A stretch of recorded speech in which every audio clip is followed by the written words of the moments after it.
Hello everyone, welcome back to my channel once again. Up till now we have solved questions on child development pedagogy. In this video we are solving questions on environmental science and its pedagogy.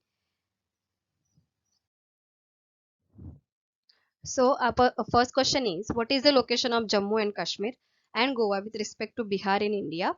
Options are there: east and west, west and east, northwest and southwest, southwest and northeast. So before explaining, I'll show you the answer, that is the third one, northwest and southwest. Let's see how. Look at this map.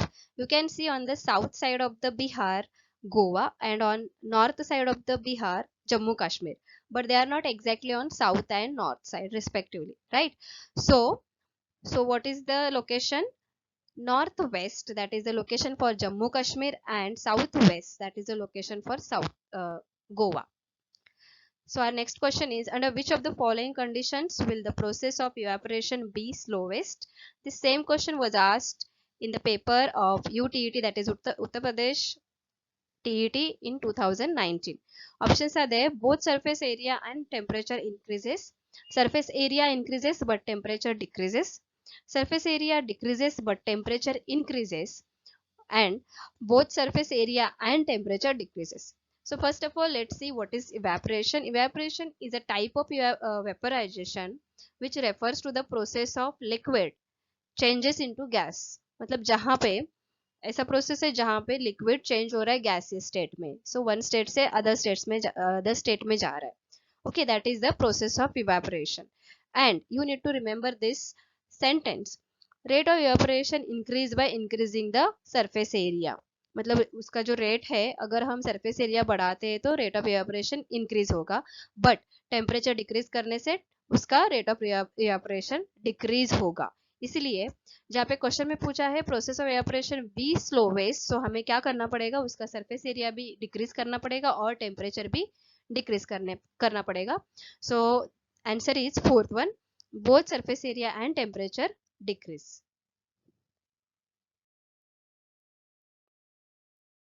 Third one, the ability to understand relative position of places, distances and direction is directional skill, mapping skill, positional skill, graphic skill. ठीक है. So answer है second one, that is mapping skill.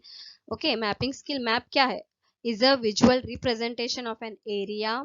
Mapping skill, okay, map मतलब क्या है कि हमें visual representation होता है एरिया का, लाइक डायरेक्शन क्या है, कौन सा रोड कहाँ पे जा रहा है ना, राइट है लेफ्ट है. ओके, डिस्टेंस भी पता चलता है, डायरेक्शंस पता चलते हैं, साउथ वेस्ट ईस्ट. सो जो मैपिंग स्किल रहता है जिसके पास भी, उनको it includes position of places, direction and distances. Okay, so it is ability to understand relative position of places, distances and directions is nothing but mapping skill. Which national curriculum framework, that is NCF, recommended environmental studies to be taught as an integrated integrated curricular area at the primary level? Option NCF 2005, NCF 1988, NCF 2000, NCF 1975. Here I wanted to tell you that जो first वाला सबसे पहला national curriculum framework आया था 1975 में, ये याद रखना, फर्स्ट वाला. Okay, and the last one is that is not, now we are using 2005 वाला. ठीक है, फर्स्ट वाला आया था 1975 one. Okay, and the last one which is we are currently using in the school, that is NCF 2005. सो इसका answer है national curriculum framework 2000. Okay, under this they have recommended to teach environmental studies, ठीक है, at primary level. That's why we are teaching them EVS from primary stage. ठीक है. Next question, which region has the practice of shifting cultivation in India? Options are there: northeastern region, southern region, northwestern region, southeastern region. So before that, let's see what is shifting cultivation. Shifting cultivation क्या है? It's a type of farming where farmer cultivates on a plot of a land temporarily, and when he finds that the land is not fertile that much, they move on to another plot. मतलब farmers खेती करते हैं, एक जगह पे खेती करते, बार बार खेती करते हैं. अगर उनको पता चलता है कि this land is not fertile, अभी यहाँ पे खेती नहीं हो सकती, सो तो वो शिफ्ट होते हैं दूसरे प्लॉट पे, that is the shifting cultivation. और ये बेसिकली कहाँ पे देखा जाता है, largely practised in north eastern region of India. ठीक है, फर्स्ट वन ऑप्शन है। So shifting cultivation largely practised in north eastern region, that is Manipur, Mizoram, Nagaland. यहाँ पे आपको शिफ्टिंग कल्टीवेशन दिखेगा। And also this shifting cultivation has so many names. So from that झूम खेती, slash and burn agriculture, ये भी याद रखना कि शिफ्टिंग कल्टीवेशन के दूसरा नाम क्या है, लाइक झूम खेती और slash and burn agriculture. Maybe बी इससे भी क्वेश्चन बन सकता है, just they will change the shifting cultivation as झूम खेती, चेंज करके सेम क्वेश्चन भी आ सकता है, ऐसा होता भी है। Next, which one of the following statements are spelling mistake है, are not true for hydro power generated from river dams. So यहाँ पे ऑप्शंस है, डैम्स एनकरेज सस्टेनेबल ग्रोथ, मतलब सस्टेनेबल ग्रोथ को डैम्स एनकरेज कर रहे हैं। Second, it does not pollute water और एयर, मतलब डैम से वाटर पोल्यूशन नहीं होगा। Hydro power facility can have large environmental impacts, yes hydro power से हमें इलेक्ट्रिसिटी मिलेगी। Then dams displace indigenous people from their river life lines. Okay, ठीक है, ये भी करेक्ट है। ठीक है, मतलब जब हम डैम बनाते हैं, first of all dam must be, मतलब डैम जब हम बनाते हैं it should be high and strong enough to keep water from flowing forward, है ना। Okay, so because of that क्या होता है, because of that they have damage the river ecology. ठीक है, मतलब जब हम डैम बनाते तो रिवर का इकोलॉजी भी डैमेज हो जाता है, एंड जो भी रिवर के अराउंड रहते हैं वो उनको डिस्प्लेस करना पड़ता है। सो millions of people displaced because of dams. So first वाला ऑप्शन ये करेक्ट नहीं है according to hydro power generated, है ना, generated from river dams. So first वाला डैम्स एनकरेज सस्टेनेबल डेवलपमेंट, ये रॉन्ग आंसर है, because we need to find out the wrong answer. Okay, false वाला जो कि ट्रू नहीं है वो हमें फाइंड आउट करना है। सो फर्स्ट वाला ये नहीं है, करेक्ट नहीं है। ठीक है,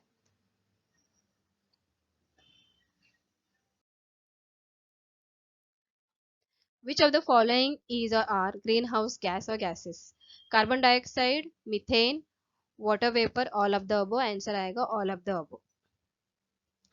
Okay, next question. Why are cold deserts in India not affected by the monsoon? Cold deserts have hot summers and extremely cold winters. Cold deserts lie in the rain shadow of Himalayas. Air is very thin in cold deserts. Fourth one, cold deserts are at a very high altitude. First of all cold deserts आपको दिखेंगे mountainous area में, and Ladakh is the only cold desert in India which is situated in Himalaya. So answer रहेगा second one, cold deserts lie in the rain shadow of the Himalayas, that's why they are not affected by the monsoon, because वो shadow में आते हैं हिमालय के। Then which one of the following is responsible for turning the Taj Mahal yellow? Options है nitrogen dioxide, sulfur, chlorine. So first of all, what is the contents of acid rain? ठीक है, acid rain में क्या contents रहते हैं, तो acid rain में contents रहता है sulphur dioxide and nitrogen oxides. ठीक है, नॉट डाइऑक्साइड। सो हमारा आंसर रहेगा सल्फर डाइऑक्साइड यहाँ पे। और आपको ये भी याद रखना है कि acid rain it contains sulphur dioxide and nitrogen oxides. Who build the Golconda fort? Options are Chola dynasty, Chalukya dynasty, Kakatiya dynasty, Pallava dynasty. ये है हिस्ट्री वाला क्वेश्चन है। So I wanted to give only in one sentence answer, that is this Golconda fort is built by Kakatiya dynasty in 13th century. ये भी याद रखना, 13th century में। बाद में जो भी हुआ वो यहाँ पे नहीं, मतलब इतना इंपॉर्टेंट नहीं, otherwise video will be extend.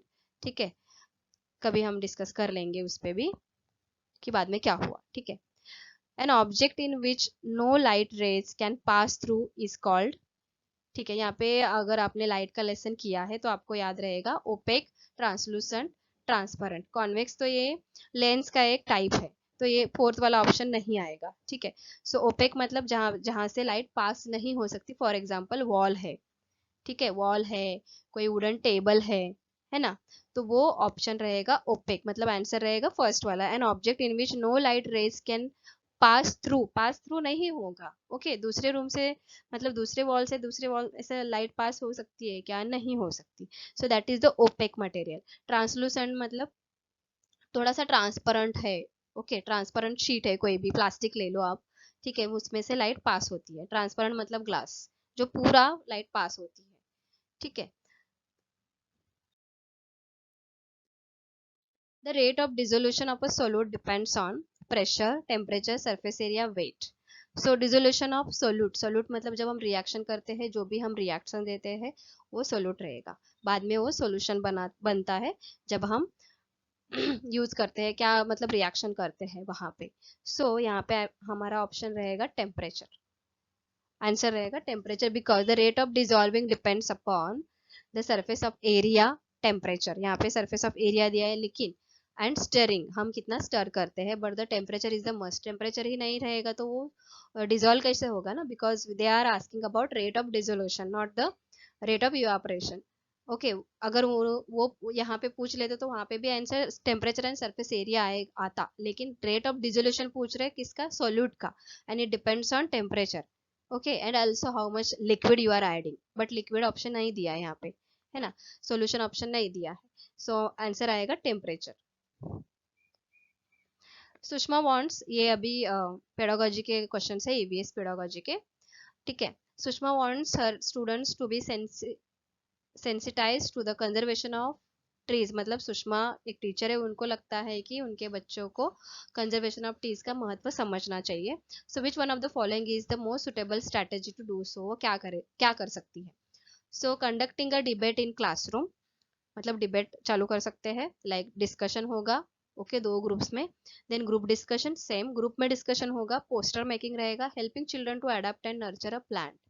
Okay, यहाँ पे अगर हम देखने जाएंगे तो ये तीनों जो फर्स्ट सेकंड थर्ड ऑप्शन है, सब लेवल के एज के लिए ठीक नहीं है। लाइक पोस्टर मेकिंग तो सब बच्चे ही कर लेंगे, बड़े तो नहीं करेंगे।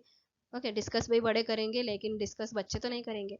But helping children to adapt and nurture a plant, अगर उनको आपने बोला कि एक प्लांट आपको लगाना है और उसको आपको संभालना है, पानी देना है, उसको ऑब्जर्व करना है, तो उनमें वो एक एक फील आएगा, लाइक उनको इम्पोर्टेंस पता चलेगा कि लाइक प्लांट को कैसे ये बड़ा करना रहता है। अगर उन्होंने उसको ध्यान ही नहीं दिया तो प्लांट, मतलब समझ रहे हो ना, मतलब उनको वो भी फील आ जाएगा, उनको वो भी समझ में आ जाएगा कि लाइक मैंने गलती किया कि मैंने मेरे प्लांट को नहीं देखा है। यहाँ पे उनको कंजर्वेशन ऑफ ट्रीज का जो कंटेंट है वो समझ में आएगा, ठीक है। Fourth one is the answer. Abhay asked his students to do a survey in groups on diseases that people in their neighborhood suffered from.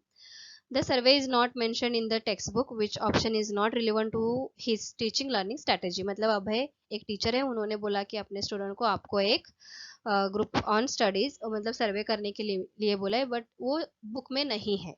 Okay, सो इसका क्या फायदा होगा?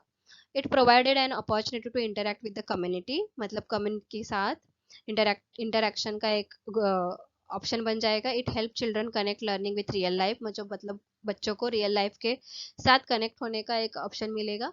Then it enable children to understand data handling and work together, उनको data handling का experience हो जाएगा। And it help the community understand the diseases that they suffered from. अभी देखो, हम जब भी सर्वे करते हैं, हम सिर्फ डाटा कलेक्ट करके तो नहीं रखते। हम उसके ऊपर इन्फ्रेंस निकालते हैं, जो भी हमारे रिमार्क्स रहते हैं वो डिस्कस करते हैं जिनसे भी हम सर्वे कर रहे हैं। ओके, तो यहाँ से कम्युनिटी को उनको पता चलेगा कि क्या डिसीज उनको हुआ था और क्यों हुआ था। Yes, we discuss, right. So हमारा ऑप्शन करेक्ट ऑप्शन रहेगा फोर्थ वन, और इसके वजह से स्टूडेंट्स को भी पता चलेगा कि लाइक ऐसे ये डिसीज में मतलब कुछ डिसीज होते हैं तो हमें क्या ख्याल रखना है ना। In this way teaching learning strategy का यूज होगा। Last question, in EVS teaching learning linking classroom learning to life outside school and enriching it implies going beyond the text book. अभी हमने देखा कि टेक्स्ट बुक में नहीं था, फिर भी सर्वे किया, राइट। ये करेक्ट ऑप्शन है, बिना पढ़े आप लिख सकते हो going beyond the text book, because teaching learning में अब जब आप आउटसाइड जाते हो, रियल लाइफ के साथ अपने जो टीचिंग है वो कनेक्ट करते हो, that is going beyond the text book only, no. So no need to read, but I will read linking textbook to the global environment issues and concern. ये तो books में रहता ही है, like climate change, global warming, है ना. Then whole school approach ये भी है. Going beyond curriculum, नहीं curriculum के beyond तो नहीं जा रहे हैं हम, है ना. जो भी मतलब अगर जाएंगे तो वो ज़्यादा हो जाएगा, बहुत एडवांस हो जाएगा बच्चे के एज के हिसाब से. So we are going beyond the textbook only. So here I have not covered all the questions from the EVS paper of 2018, but I will make one more video. ठीक है, thanks for watching.